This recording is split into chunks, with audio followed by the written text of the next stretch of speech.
Kia ora, g'day, welcome back once again, here with, pretty sure this is part 4 of my reaction to Mr. Chris VanSant, former Delta Force operator, the hunt for Saddam Hussein on the Sean Ryan show. So let's jump back in.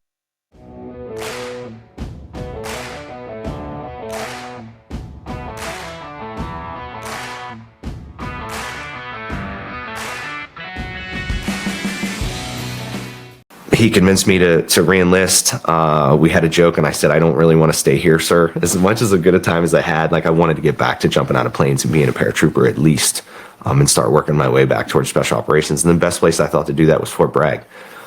So he agreed, and he helped me out, and I ended up re-enlisting to go to the 82nd at Fort Bragg.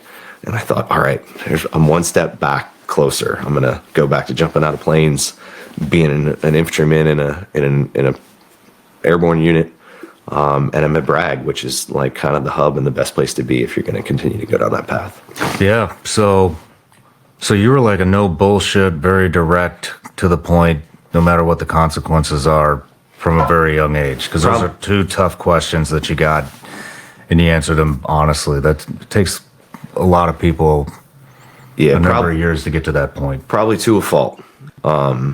Yeah, I mean, I was a humor guy too. Like, I think I've always tried to find funny in the situation. So in periods of high stress, I tend to resort to something humorous.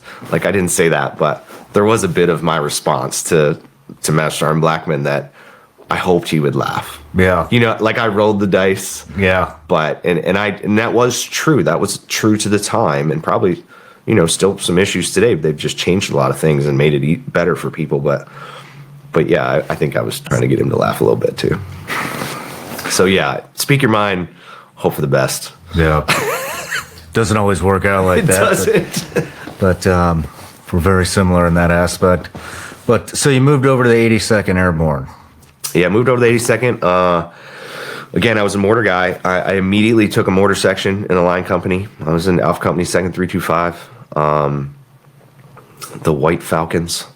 Our sister battalion was the Blue Falcons. I was just glad I wasn't one of them. Who does that? Yeah. Real quick, was there no option to go back to the regiment? I didn't know.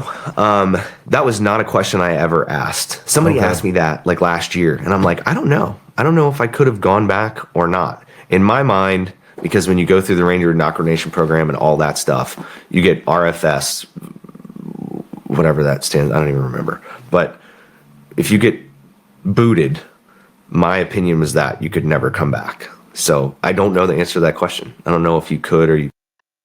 Man, you know what? I think that might be the case with some people from an SAS selection perspective. Not, or maybe booted, but I think there are a number of people that have got hardwired in their brain that they withdrew off selection so they could never go back, and they never take the opportunity or take the risk to just ask. Just put your application back in and ask. They can only say no. And what if they say yes? Couldn't, but it never crossed my mind. It was like, I got to do this. It was great. I fucked it up. Now I'm on the path back. So what's the next step for me? So in the 82nd, I enjoyed what I was doing. I enjoyed being back and jumping out of planes, but I needed to figure out how to get back on the path to be a special operator. Yeah, so Alpha Company 2nd 325, the White Falcons. I was a mortar section sergeant, so I had my own guys. I had my own mortar team, 2 teams. I ran their training. I, did their counseling. I was leading troops. And I was also fortunate in that as the mortar section sergeant, like I didn't have a platoon or a platoon sergeant. So I was basically a platoon leader and a platoon sergeant at the same time. So I had 3 rifle platoons and the mortar section. So I would be in meetings, the platoon sergeant, the NCO, non-commissioned officer related meetings, but then I would also have to go to the officer meetings with the company commander, the first sergeant, and all the lieutenants that ran the platoons. So it was a really good experience for me seeing, non-commissioned officer leadership versus officer leadership.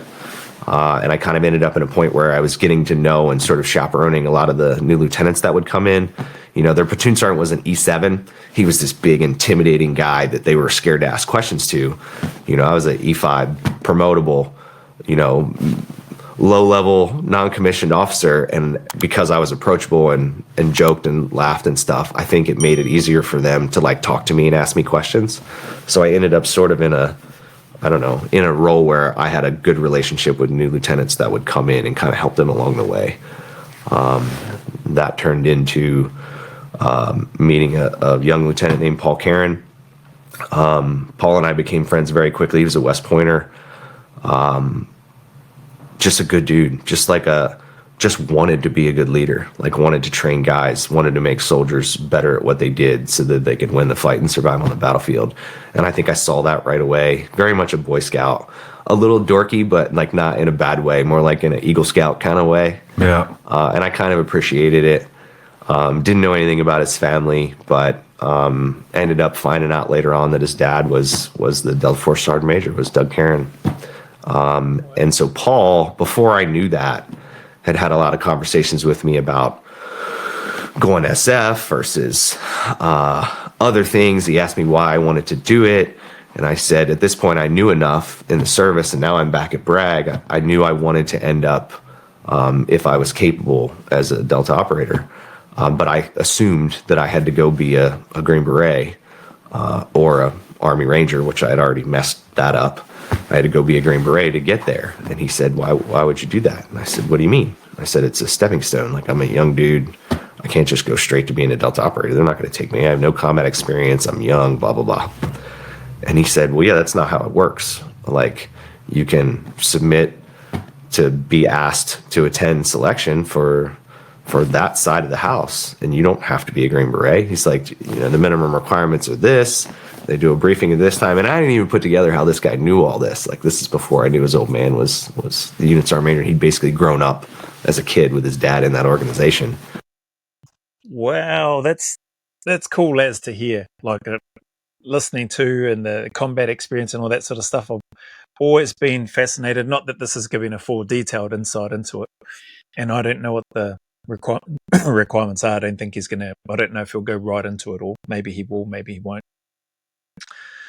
But hearing that, it's crazy to hear the different mindsets. Here's somebody that clearly wants to go there, but has already got these thoughts, I have to have this, I have to have that. And it just sort of reminds me of some of the people that I've been fortunate and still fortunate to speak with, work with to this day in regards to their desire to want to serve in the Special Forces.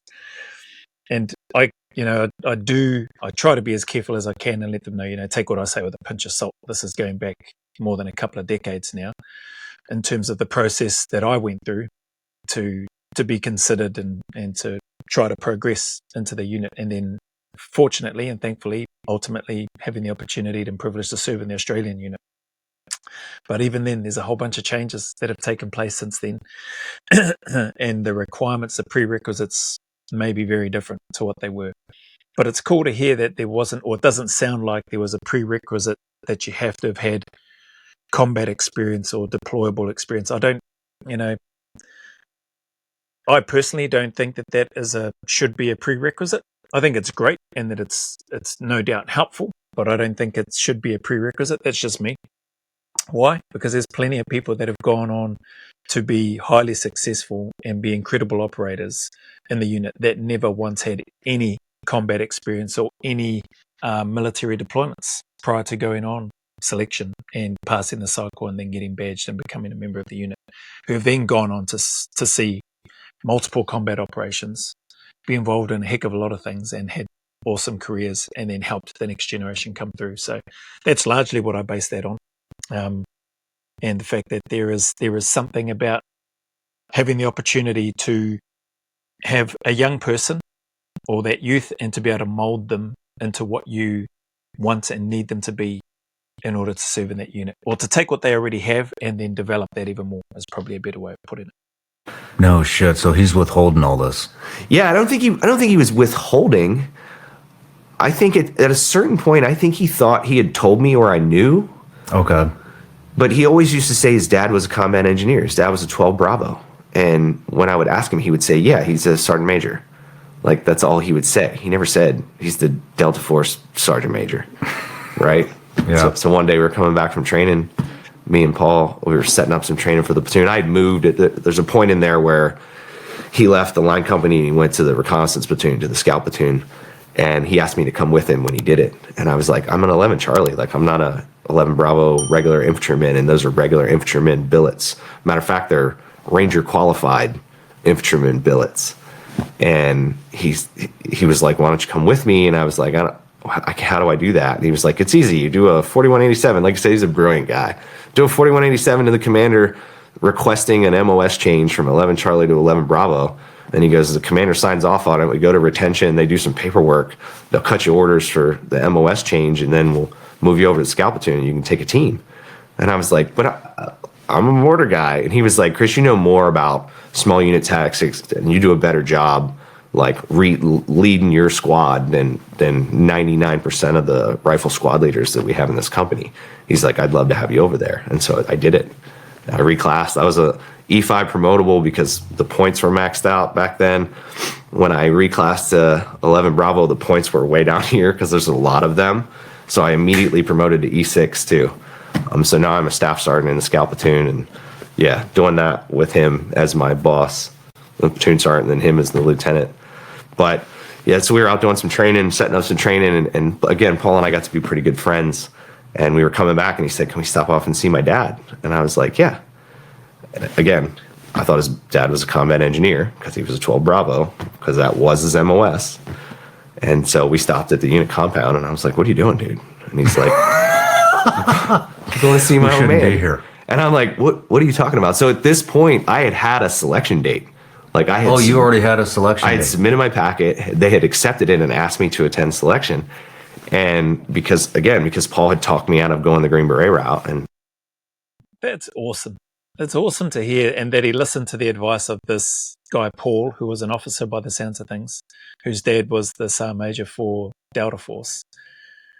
That he listened and put it in. It reminds me of what's his name? Mel Downs, 22 SAS Sergeant Major, who originally, when he wanted to go and do selection to join 22 SAS, one of the guys said, you can't do that because you're black. You know, and he thought, oh, okay, yeah, right. And it wasn't until later on where he met one of the officers that I think was a member of the unit and gone away, come back again, and who then said to him, I thought you would have gone for selection by now. And then he told him the story that he was told however many years earlier. I can't. And he's like, why? Because I'm black. And he's like, what?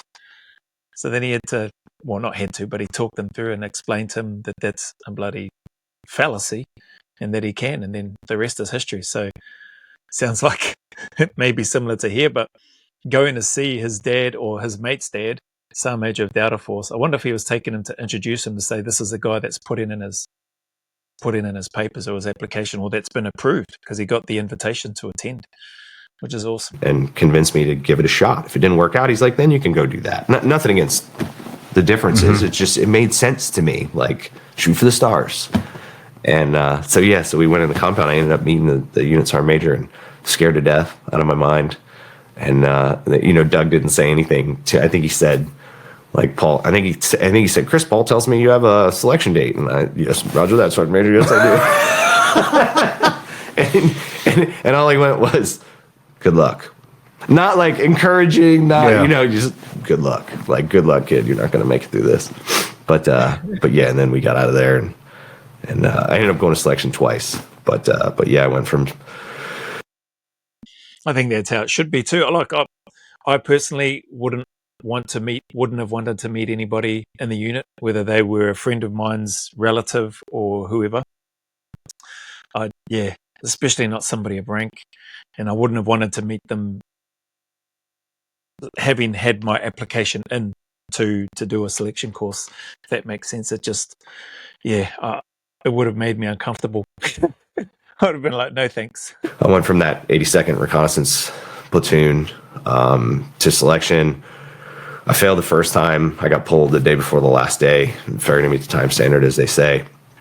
And but they asked me to come back. And I wanted to do it in the same season, so I waited a full year. I went back the next year, and then was successful that second time. Why did you want to do it in the same season? The weather was pretty interesting when I was there, and I wanted the conditions to be as close to the same as they could. So the fall leaves and snow occasionally and whatever. I wanted it to be exactly the same, and I was afraid the terrain would look a lot different in the winter. And you cover so much ground. I wanted every aspect in my favor. Like I was like, I have to be even faster than I was, and I felt like I crushed it the first time. Like I trained my butt off. Like I really felt like I moved faster the first time I did it than the second. Really? But the second time, I think I just made smarter choices. So consequently, the overall made me faster and better. But do you think they send guys? Do you think they, however you want to call it, reject guys on purpose to see if they'll come back to see how bad they want it? I do. You personally, do? Yeah. I mean, in the unit, there's only a couple of positions where you are privy to the information of the how, what, when, where, and why as it is to selection. And if you don't fill one of those billets at any point in your career in the organization, you'll never know what those are. So there's, 95% of the guys that have ever been an operator there don't know what the criteria is, don't know what the time standards are, don't know what any of that info is. So That's awesome. It's interesting too to hear because I don't know how I was assessed. I think there's a Q&A that I did a while ago. People asked me, and I think I responded to it on a video. If I have my records from either of my selections, how did I measure up, or words to that effect anyway. And I think it's great not knowing. I mean, I'd love to know just for my own curiosity where I might have done well, where I may have not performed to the expected standard, may have potentially been below where they might have thought, but I might have just done enough. Who knows? But that's always fascinated me. But hearing him say that, that 95%, I think he said, of the guys don't know what the standards in that are. It's also interesting that he thinks, his personal opinion, that he thinks that in response to Sean's question, that they fail people to see if they really want to be there to come back again. I don't know if that's I'm not speaking for Delta. I can't see that being a thing for NZ or the Australian unit. I don't think that's something that they do. I could be wrong, but I don't think that's something that they do. I've never heard of that. I think if you get all the way through and you complete the selection, but you're not selected, my opinion is that it's for good reason. And it's not because they want to test to see if you really want to be here. I think it's for good reason, a combination of eyes and ears that are on the person, the assessments that you complete, including psych testing. And there's probably some things there that just aren't necessarily lining up the way that they might typically line up for people that pass. And then, and some of those have the resolve and the resiliency to take that on the chin and then go back and do it again and again, and in some cases again, and then get through. I personally think yes. Like I felt like, right, wrong, or indifferent, I felt like they went, this is a 23-year-old kid, like never been to war, whatever his background was. He had a DUI as a young private. Let's just test him and see if he'll do it all again. And so I did. And luckily, thankfully, it worked out. That's cool to hear his perspective on it. And when he mentions that 23-year-old kid, it sort of maybe puts things into perspective. Maybe that is what happened in his case. I don't know. You'd have to speak with those that made the decision. But yeah, I'd be surprised if that was something that was done there. But if it is, hey. Crushed you the first time when you didn't make it in? I don't think it crushed me. I mean, I was exhausted. I mean, I knew I gave it everything that I had. I think there was a little bit of comfort in that you're just not good enough. So when I did my exit interview and they said, basically, they read you the party line, you fail to meet the time standard, but then they sort of built me back up and they said, hey, you did a really good job for like a young, inexperienced guy. Like you did a really good job. And we would really like you to come back and try again because we think you potentially could have a future here. And that was enough. So even though you failed, it was like they pushed you out the door with momentum. That's good. To kind of come back. And I think that was really important. Man, that's wicked to hear him say that. And I like that analogy. They pushed him or pushed you out the door with momentum. Giving that encouragement or receiving those words from people that are in the unit, that's got to make you feel good. Yeah, wicked. credit to those instructors and to this guy Chris for going back and doing. You ever on that board? I was not, no. And the guy that actually did my, if I remember correctly, the guy that did my exit interview was Tom Greer, who passed away a number of years ago. Tom was a officer in the unit and got out and wrote a couple books under the pen name Dalton Fury, if you remember any of those. He died of cancer a few years ago. But yeah, like I remember the words. Like, yeah, you did a good job, and we think you could make it, but we want to see you come back and do it again. So following your career, you showed up to the regiment in 95? 96. Spent a year there. Yep. Went to 3rd ID. Yep. Then went to 82nd. We've got to be getting close to 2001. Yeah, real close. So the first year I went to selection was 2000 and failed. That was fall of 2000. And then, so 2001 happens. Fast forward that summer in August. So I knew I had a return selection date, and selection is at the end of September into October. They run it twice a year, fall and spring. Holy shit. So it's August. Two things happen. In August of 2001. Sorry to pause us here. It's just really interesting and amazing to me to hear the similarities. They run selection 2 times a year. That was the same here in NZ. As far as I know, it was the same in Australia. As far as I know, it was the same in the UK. Like, it's just, I don't think there's,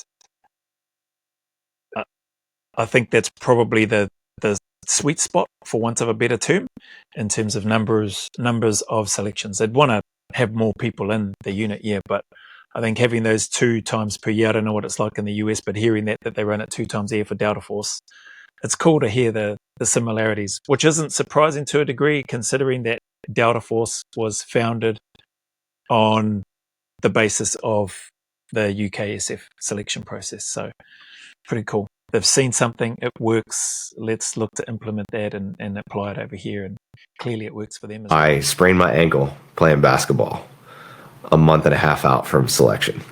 And I was like, you got to be kidding. I mean, bad, like high ankle sprain, like where you had been better off if you broke it kind of thing. I'm sorry to pause it again. Yeah, similar to me in NZ, I sprained my ankle. I don't know how bad it was, but it was bad enough that it swelled up. Playing basketball in a battalion PT session before the NZ selection, maybe a few weeks before, probably 3 weeks before selection, maybe less than 3 weeks. And I remember I've shared this on a video a while ago before that there was a person whose name I won't mention, but it stayed with me and it really annoyed me, who said, oh, well, at least you can blame your ankle and your sprained ankle for selection if you don't pass. Oh man, that really pissed me off when this guy said that. A, because I considered him a friend. Still do. But B, those words, man, that's not what I wasn't looking for a way out of selection. And when he said that, it made me feel like he thought I was looking for a way out off the selection course itself, the New Zealand one. So yeah, that really annoyed me. Come time the selection, I didn't notice anything wrong with my ankle. I didn't feel anything. 2.4s were fine, hares and hounds, pack marching, everything. I didn't notice anything with my ankle. So clearly it healed up, but it did get fat and I was annoyed because I was hobbling around for a little bit prior to. So pretty interesting hard case. This guy rolling his ankle, spraining his ankle, playing basketball as well, about a similar sort of time, maybe a little bit longer out before his selection. So that was obstacle 1. Obstacle 2 was I got orders from the Army sending me to the drill instructor course to be a drill sergeant down at Fort Benning. Oh, shit. So I was like, on the ankle thing happened, and then that happened, and I was like, I am not the guy. Like you said, like, I've always been pretty open and honest, and like, I'm not the guy that you want out there shaping young minds. Yeah. Like, I'm just not. I'm sure I would have been fine and taken it on had it happened, but yeah, I was on orders to be a drill instructor. So I was rehabbing the ankle as best I could. I was taping the crap out of it, you used to get your ankles taped in football and stuff. And I called the recruiter and I said, hey, look, man, I just got orders to be a drill sergeant. Like, I heard these are like if you get the old rumor was if you got orders to be a recruiter or a drill sergeant, There was no way you were getting out of it.